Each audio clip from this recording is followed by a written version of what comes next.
Hello, and thank you for checking out the video book launch of First Kings and Other Stories, published recently, about mid-November or mid-December rather, by Wordrunner as an eChapbook. The collection is a little calling it a collection is a little bit deceiving. It is a collection of stories, three short stories. But at the same time, the three really work as a standalone novella. And at the same time, they represent a work in progress, which has expanded by a couple of stories at least in the meantime. All three pieces take place in the same 24-hour period. They're all interconnected in numerous ways. And so even though it is titled First Kings and Other Stories, which normally suggests a sort of variety of pieces, these really hang together much more closely than a lot of collections might suggest. And in fact, I think they really operate as like I said, kind of a novella in and of themselves. I'm going to read a little bit from one of the three pieces.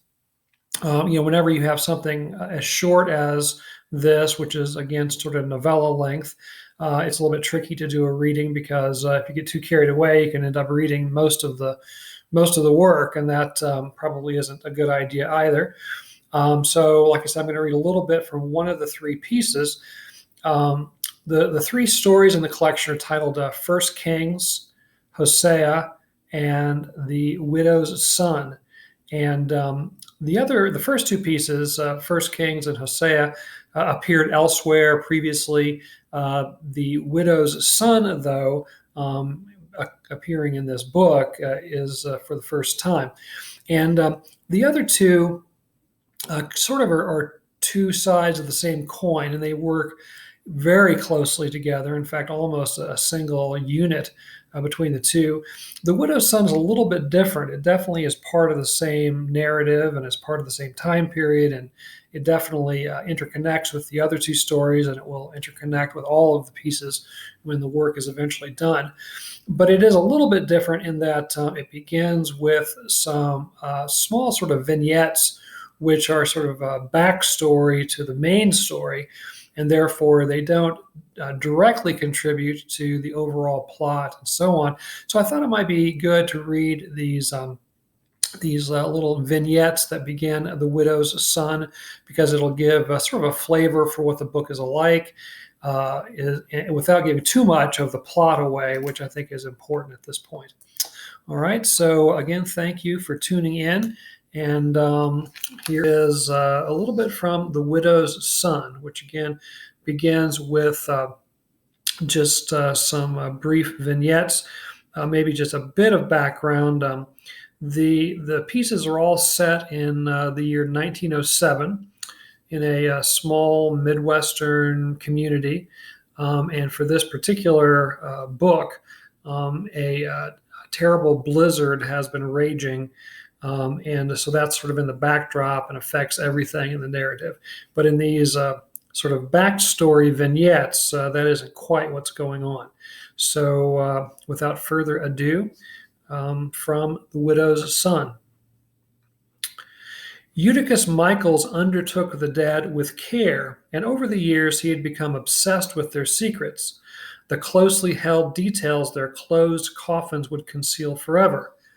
It was an isolated community, and only occasionally did he have more than one body at a time in the workroom his mother called the salon.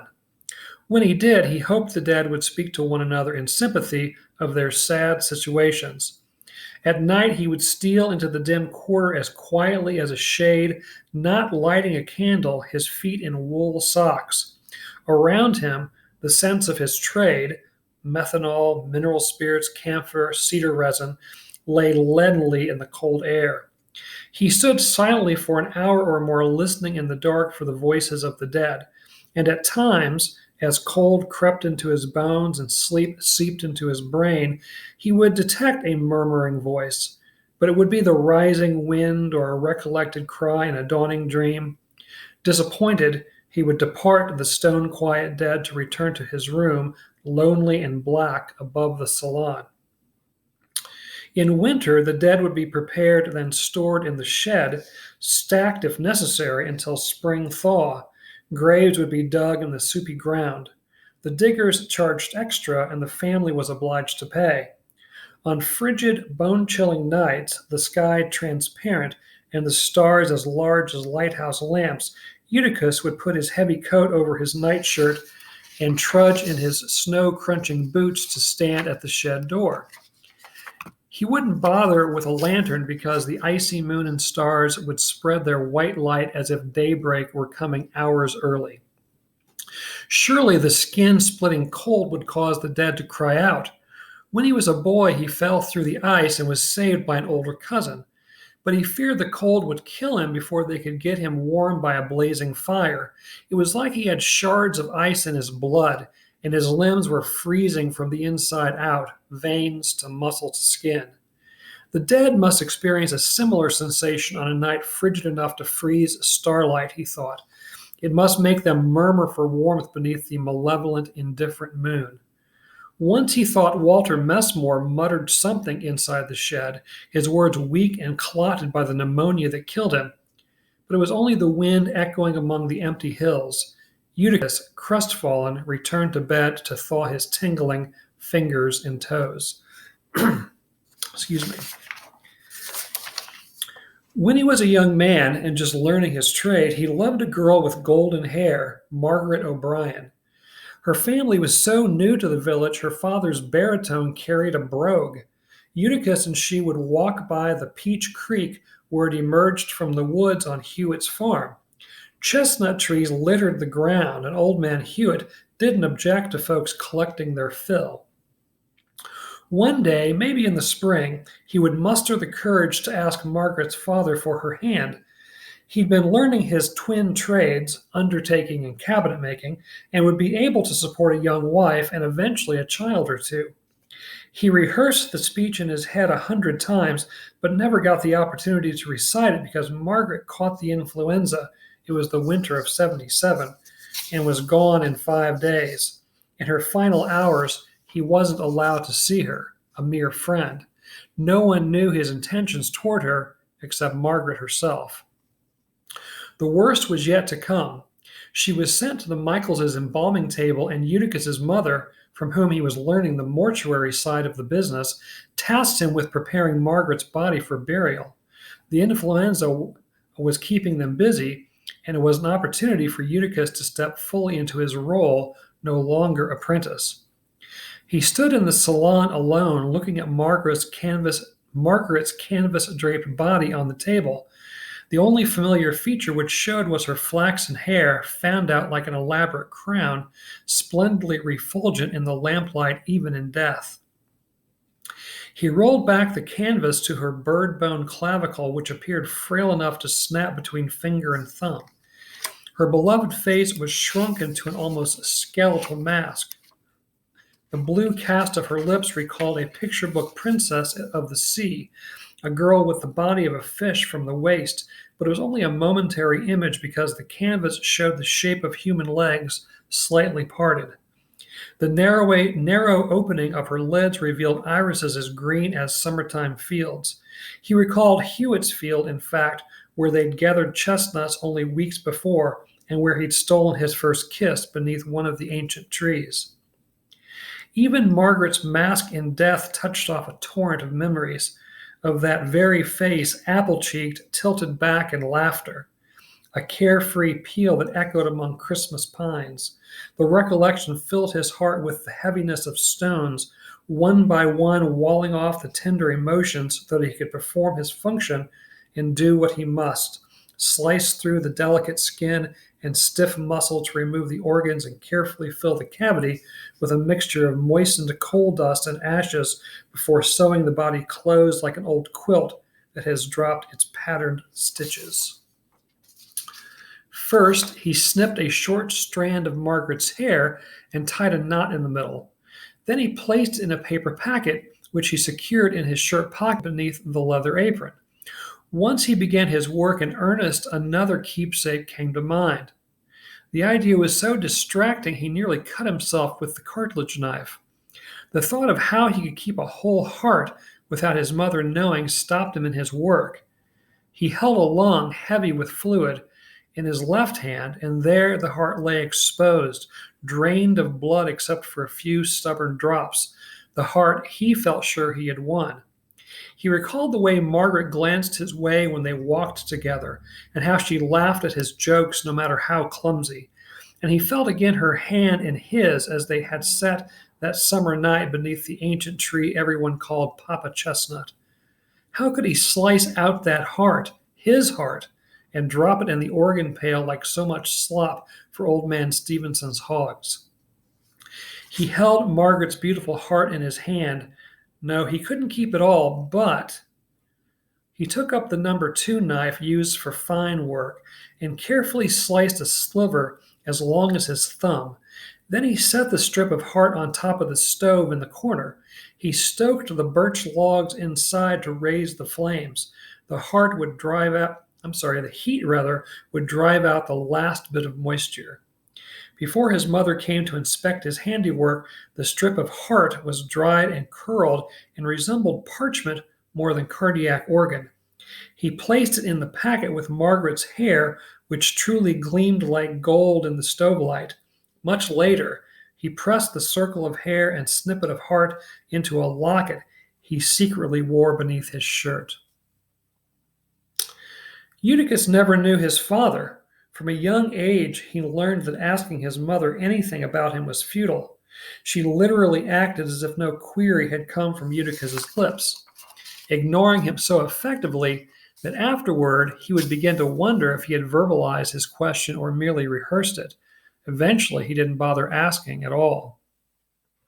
There was no sign of Eutychus's father in the house, no photograph, no rough portrait, no family heirloom on the parlor mantel, no well-worn volumes in the bookcases with a manly signature of ownership on the flyleaf. Growing up, Eutychus learned to undertake the dead from his mother, and cabinet making mainly by trial and error. Cabinet making was the fraternal twin of undertaking, convenient complementary skills. In essence, coffins were especially shaped cabinets. In a community where gossiping was practically a profession, Eutychus heard no stories of his father. Nothing notorious or commonplace, salacious or sorrowful, exotic or humdrum. Simply nothing. An absence of history remarkable only in the total dearth of even absent-minded remarks. In response, Eutychus made up a host of stories to account for his missing father. More than missing, his never-formed father, his unborn father. According to Eutychus's imagination, he was murdered and interred in an unnamed grave. He was a murderer who perished on the gallows and was unceremoniously cremated, noose still around his neck. He jilted Eutychus's mother for another woman, not aware that Eutychus was already on his way. He had an irresistible wanderlust and had been traversing the world incessantly since abandoning wife and son, sailing the 7 seas even, like Sinbad of the Arabian Nights. Eutychus sometimes envisioned his father's return, his long overdue homecoming, and it wasn't so much a flesh and blood man he saw, but rather a story, a narrative that would come back to solve the mystery of his absence. He knew instinctively it may well be an unhappy tale, an unsatisfying tale, a tale best left untold. The Michaels' shed was filled, and 5 more victims of the influenza were in the salon, 2 on tables and 3 on the plank floor. It was wintertime, and burials were still weeks away. Eutychus's mother had found neighbors who would store the poor souls until they could be interred. In the morning, Eutychus was to begin transporting the canvas-wrapped bodies by horse and cart to their temporary places. He'd only slept for a few hours when he began to hear the noises, the voices. At first, he thought it was his mother in one of her bad dreams, her talking dreams, she called them, but usually there was more shouting than talking, and striking out, too, at the phantoms in her room. This time, there was more than one voice, and they seemed to be coming from below, from the salon. Eutychus struck a match and lighted the candle next to his bed. The smell of phosphorus and flint was strong for a moment. He buttoned the top buttons of his nightshirt and began padding his way downstairs. He could feel the cold of the floor through his socks. His left large toe protruded from a sizable hole overdue for darning. But with the influenza outbreak, there had been time for little else but death. He stopped on the stairway landing and thought perhaps the voices had ceased, or they'd been the after echoes of a dream. Soon they continued their dialogue, indecipherable and oddly cadenced.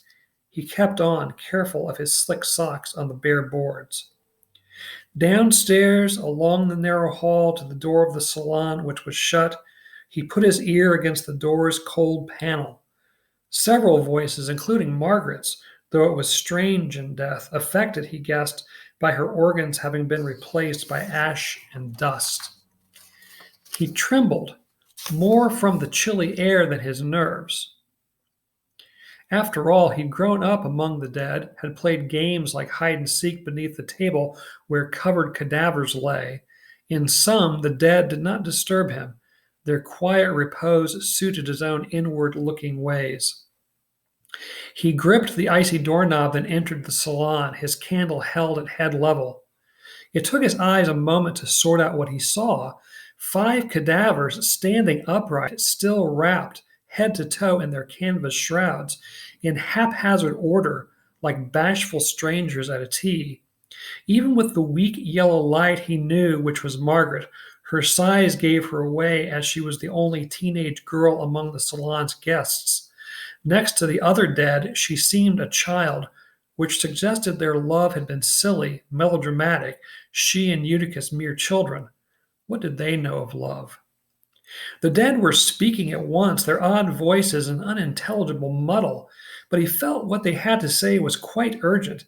He strained to make it out as he crept, as the cold rather crept from his feet up his ankles and legs like a rising flood. He stepped past a pair of cadavers to stand before Margaret's fully shrouded form.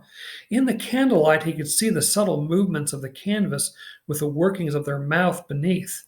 The other cadavers' voices orchestrated in a way meant to drown Margaret's and to drain it of meaning, embalm it with gibberish. There was something about mother and child, maybe the Madonna, and virgin births. Eutychus cupped an ear toward Margaret's covered lips, but it didn't help the words to be any clearer. The words plague and house were decipherable amid the din, but their meaning ran through his fingers like sand, a fine grit he grasped more loosely the harder he squeezed. He thought he heard the name Elizabeth before turning to the corpse nearest to Margaret, Mr. Carter, to try to silence his incessant nonsensical chatter. He placed his hand upon Mr. Carter's bony shoulders and shook him. "Stop! Quiet!" Eutychus implored, to no effect. The words continued to fall from his cold, covered lips like so many enigmas from a lacquered oriental box. Eutychus tried to quiet the next corpse, and the next, but their incomprehensible banter ran unabated. Desperate, for he felt Margaret wanted to communicate something important, perhaps even critical, Eutychus set his candle on a table and forcefully took hold of the next figure. "Shush! Quiet!" He shook the shoulders hard, almost violently. At last a word became clear. "Eutychus!" A hand took hold of one arm and the other was clubbed away. In the salon's dim midnight light, Eutychus's mother materialized in her nightgown and cap. "What are you doing, boy?" Starlight from a window glinted off the metal in her hand, the navy revolver she kept beneath her bed. She'd used its long barrel to knock away his too tight grip. "What's the matter?" she tried again. He glanced around the deeply shadowed room, and the corpses lay here and there, precisely as they should, the shrouded and silent dead. I don't know. Was you sleepwalking?" His mother held the heavy Colt in both hands. It likely wasn't loaded, used mainly for show and for clubbing. Gray locks hung down loosely from her cap, somewhat askew from Eutychus's shaking. "I suppose, maybe, sorry, Mama." His voice rang strange to his ears, sounding like the dead's, like his chest was stuffed with soot. He imagined coughing out a puff of dust. As he spoke to his mother there in the ice-cold salon, he struggled to recall Margaret's fractured message, already evaporating, the way the stuff of dreams do to the newly awoken. He followed his mother from the room, but stole a final look and listen at dear Margaret before shutting the door. She nor any of the dead ever spoke again. All right. Well, thank you for listening. Again, that's just the opening kind of backstory vignettes to The Widow's Son, which is part of First Kings and Other Stories. It's available from Wordrunner eChapbooks. It's available for the time being, at least, at their website, but also via Kindle on Amazon, of course, and via Smashwords. You can go to tedmorrissey.com and find a link to First Kings and Other Sons, and there's more information there, including a preface for the book that I wrote and published only online. All right, so thank you again, and hopefully you will enjoy First Kings and Other Stories.